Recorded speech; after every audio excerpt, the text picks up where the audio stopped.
My guest today is Danny Inney from Miracy Firepole Marketing and a instructor and founder at Course Builders Laboratory, and also author of Teach and Grow Rich. And I'm really excited to talk to you, Danny, because I think you have some amazing insights, some of them oddly prophetic, about the online course industry. And I'll get to the prophetic side in a moment, but definitely you've seen some real trends coming for quite a while that I think some others have missed.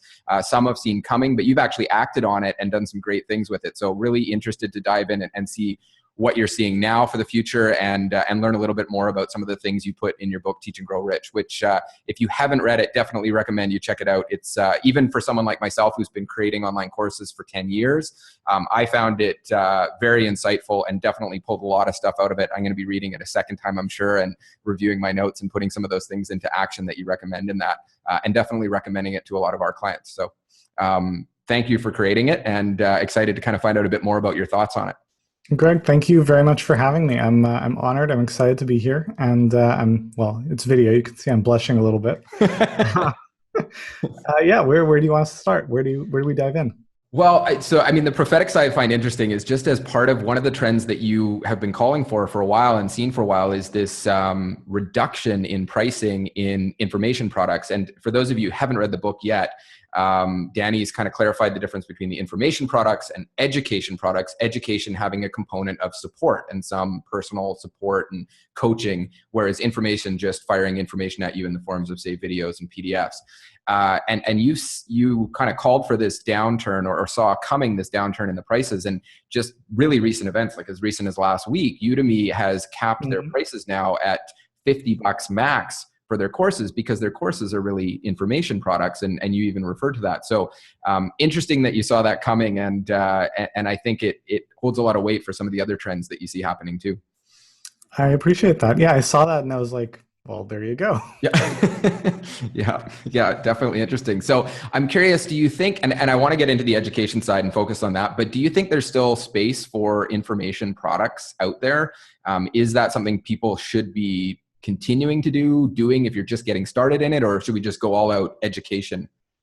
That's a great question. Well, those are two great questions.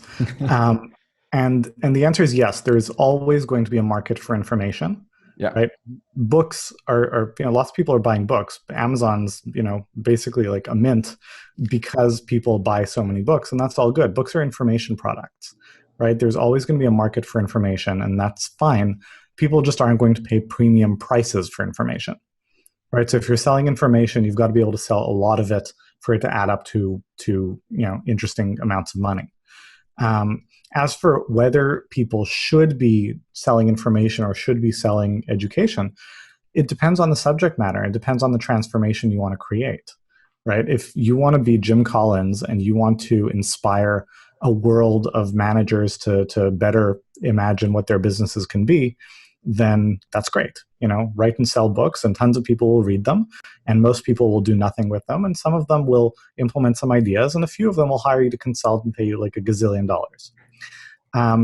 If you care about working with a smaller number of people, smaller relatively speaking, hundreds, thousands, tens of thousands rather than millions, and you want to help them create more of an impact, then that's education's the way to go. It really comes down to, what are your goals? What are you trying to accomplish? What is the impact that you want to have? There's a purpose, there's a role for information, there's a role for education. The problem is when people blur the lines and pretend they're the same thing. Yeah, and I think that's a great point, and you definitely do see a lot of that. So, one thing in looking at that blurring of the lines is, and this is kind of me playing devil's advocate, because I'm quite on board with the education side of things, and occasionally having the information side as well, which I think is still useful in the right circumstances. But given that those lines are blurred, and they're blurred in the minds of the consumers, and a lot of people out there are still going to be doing the information things and still even marketing them as education, even though they're just spitting information at you. Why do we care about, and this again is me being devil's advocate, because it's not a viewpoint I'd advocate, but if I can kind of blur the lines for the consumer and say, this is a course, this is an education product, but there's no support behind the scenes. It's not truly education. It's just information. And you do see a lot of people do this where they care about the sale and not so much what happens after that. So why do I care what happens after that? Because you obviously care a lot about this. So that's a really great question, and I know it's not your position. I know you're channeling the skeptical viewer. Yeah. But there's something important about that question that I want to kind of make explicit. There's an underlying assumption there that a lot of people have, that in business you're going to be faced a lot of times with the choice between doing the smart business thing, the thing that's going to make you more money, and doing the right thing, the good thing. And my approach to business is that they're the same thing. Yes, you might get more people to sign up if you basically, you build a shitty course that's not really a course, it's just a bunch of information, and you lie to them. You tell them it's something that it's not. But first of all, your refunds are going to go through the roof, right? People are they're going to complain. They're not going to be happy. So you're not actually hanging on to that money. And there's a massive customer service challenge and, all that kind of stuff. Second of all, the word gets out. People know what you're really about and what you stand for, and they're not going to want to keep doing business with you. And yes, today the lines are still blurred. There are not a lot of people who are doing real education. When I wrote Teach and Grow Rich, in my industry, I was the only one. And I'm really gratified to say that now, and Teach and Grow Rich wasn't a long time ago. It was September. We're recording this in March, so it's less than 6 months. Yeah. But there was recently a very big launch of a training program around LinkedIn marketing that Josh Turner, he's a good friend of mine and a client. And they've adopted a service model similar to what we do, that we advocate in the program. I just finished an exchange. I'm talking tomorrow with another colleague who's very big in the coaching space, who says, I really like what you're doing and I want us to adopt it as well. And that's probably going to start in the summer. And so it is starting to pick up. And as it starts becoming more mainstream, customers are going to know what to look for. They're going to know what to ask for. They're going to know to ask, so you say there's support, but what does that actually look like? Oh, there's just a Facebook group where I can talk to other students. I get it. It's not support, it's support. Yeah. Right? And you can get away with it for a little while longer, but building a business on what you can get away with for a little while longer that's just not smart business. Yep. No, I agree wholeheartedly. And like I said, my first online course came out 10 years ago, and now a huge portion of I do nothing for it anymore because I've fully focused on Thinkific and helping others create now. So it's been years since I've really even touched it. But the majority of my sales now come from essentially referrals, testimonials, people checking out online reviews. And if you're in it for that quick win, you're in it for the short term, and you're kind of passing up on the whole point of the game, which is that long-term passive revenue stream. Absolutely. And there's an important thing here too, in that, people think the question is, do I build information products that have no support or education products that have tons of support? And of course, with tons of support comes massive overhead. You've got to have coaches, you've got to answer emails. And that's kind of a false dichotomy. That's not the two options, right? Education is not going to be cost effective either if you have to offer ridiculous levels of support. The thing is, you have to be willing to put in the time to get to the point where you can deliver the education well without enormous levels of support, right? We teach about our whole premise is that you want to kind of go through these iterative pilots. So do a pilot version of your course, deliver it, be very hands-on, help people where they can, see where they get stuck, see where they have questions, adjust the course to not make those questions necessary anymore. Then do it again, And you only kind of put it on semi-autopilot with, coaches or whatever you need to deliver the support when you've reached a point where you've streamlined it as much as possible. And as much as possible could mean, in our Course Builders Laboratory, every student has a dedicated coach because the subject matter is complicated. And even when it's streamlined, that is necessary. In another course of ours, it was called Write Like Freddie, and we shut it down to rebuild it. We're going to reopen it, called Standout Guest Posting at some point. There's much, much less support, certainly not a dedicated coach, because it's a much simpler course. There just isn't the need. So it's not that people have to go to a place where every student gets a dedicated coach and massive overhead. It's just about being willing to put in the time and go through the iterations to streamline the delivery of your ideas to the point where it becomes cost effective. Yeah, and I'm glad you went there in terms of that, because I think that is a fear. It's something that I was concerned about getting my course up and running, and always have been. And I see a lot is if you start the coaching thing, how does it scale? Is it Mhm. scalable? And it sounds like, well, we definitely have seen people doing it. I've seen you doing it and being able to scale. I mean, your courses, you're in the multi-millions with your courses, and you've scaled and you're doing the coaching side of things. So it obviously is scalable. And I love that because your approach is very much kind of like the lean startup, which Mhm. in software, and our team here, we definitely started out years ago doing the lean side of things and just putting something out there, getting that feedback, working really closely with the initial group of customers. And we actually still continue to do a lot of the very close working with customers. So it's really cool to see that on the course side too.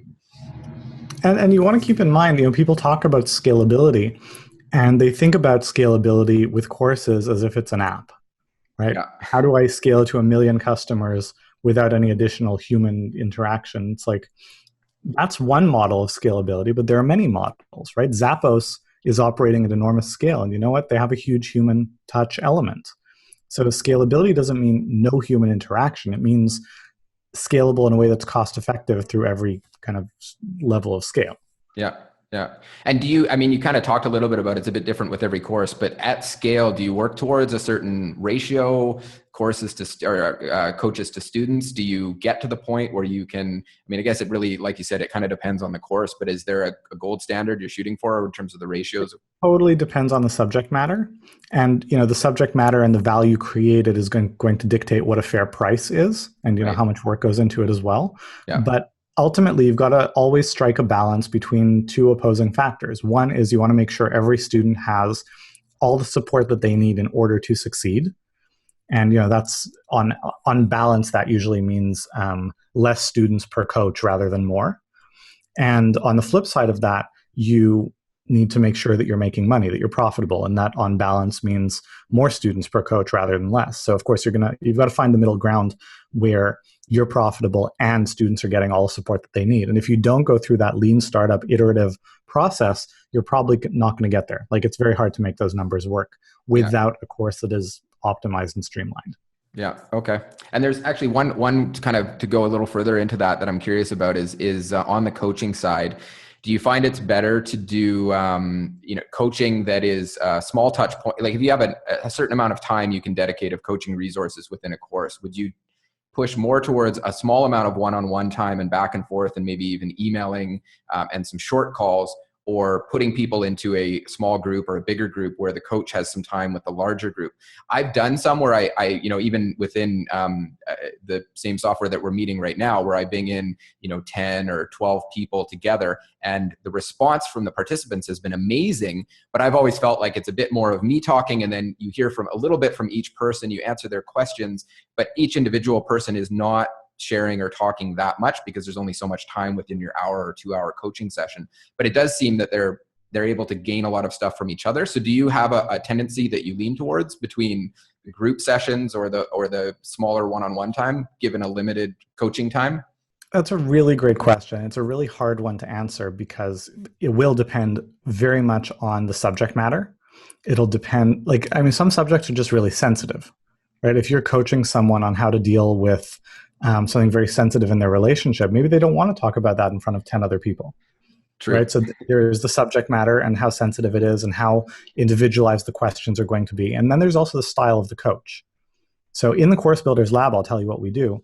The primary modality for support is email, right? You send a question, you get an answer from your coach within 24 hours, lather, rinse, repeat as many times as you need. We also have calls, one-on-one calls at key intervals in the program where we want to make sure let's make sure they're on track before they move on to the next step. And we have office hours calls. So every day there's a call that's 45 minutes long. It's like an open call on Zoom, just like this, where people can just hop on and talk to a coach and ask their questions. Now, we're constantly evaluating other modalities. So we're looking at group coaching setup where you can kind of make appointments that are 10 or 15 minutes long within a 90-minute office hours window. We're looking at day-long work parties where you can hop on, everyone's working at the same time. We're looking at hot seat setups where someone is really struggling with something, might hop on a call with 3 or 4 coaches to kind of workshop it. And with all of these things, what we're looking at are two metrics. The first is it helping our students do better? And the second is it saving our coaches time on balance? And ultimately, it's got to do ideally both, but at least one of those things without hurting the other one too much. That's great. And, from a technology company perspective, I love the fact that you're looking at the metrics and trying to make those incremental improvements that way. That's great.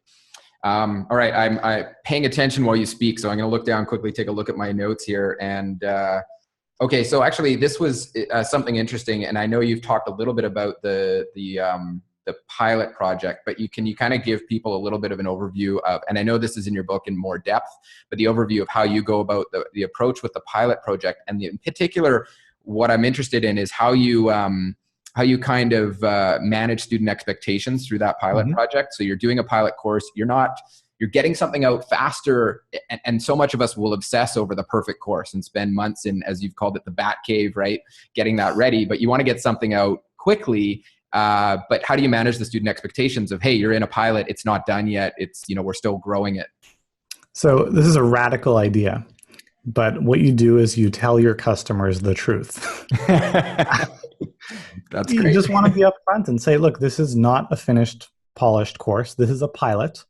Okay, I'm doing it for the first time. I'm testing my assumptions. And the reason I'm doing a pilot is that I need feedback on what's working to make it better.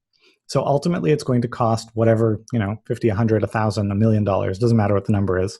But my pilot students are getting in at a substantial discount in exchange for their feedback.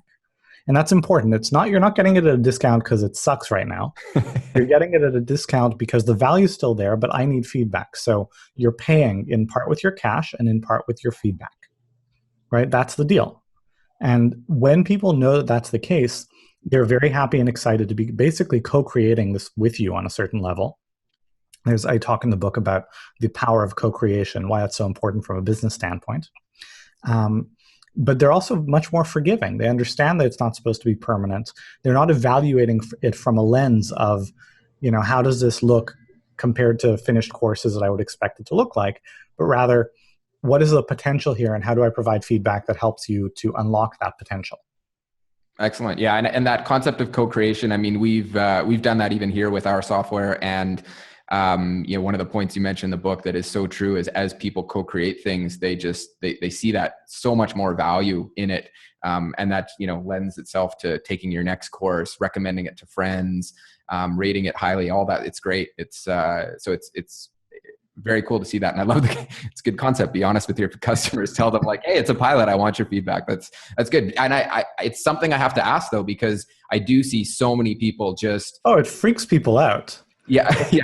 You feel like once you're talking to a customer, you're on stage. It's a performance. It's all got to be perfect. Yeah.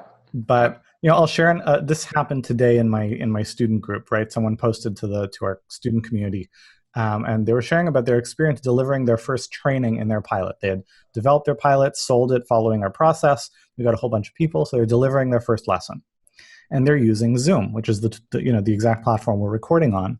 And they were using the free version. And they hadn't realized that Zoom cuts you off after 40 minutes. Yeah. The free version. And so, the lesson just, it was killed, 40 minutes over. And so they had to, she had to restart a new session, get everyone back on, and she was super embarrassed. She says, one of my students said, "Well, it's a pilot. That happens." Right? It's like people get it. They're super understanding. Yeah. If this is what, if you pretend that this is the final polished version and that happens, they're going to be upset. Yeah.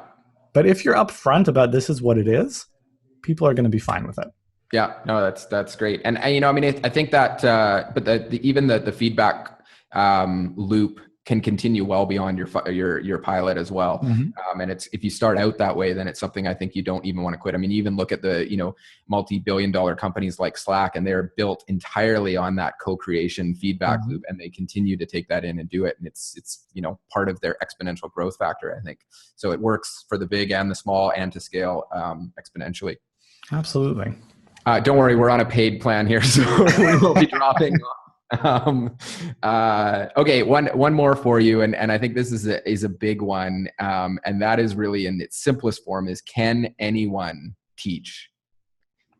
And I think you'll see the sort of bigger picture, the concerns there that people have. So I'll just leave it at that. Can anyone get out there, create online education products and teach? So that's a great question, and the answer is no, but yes.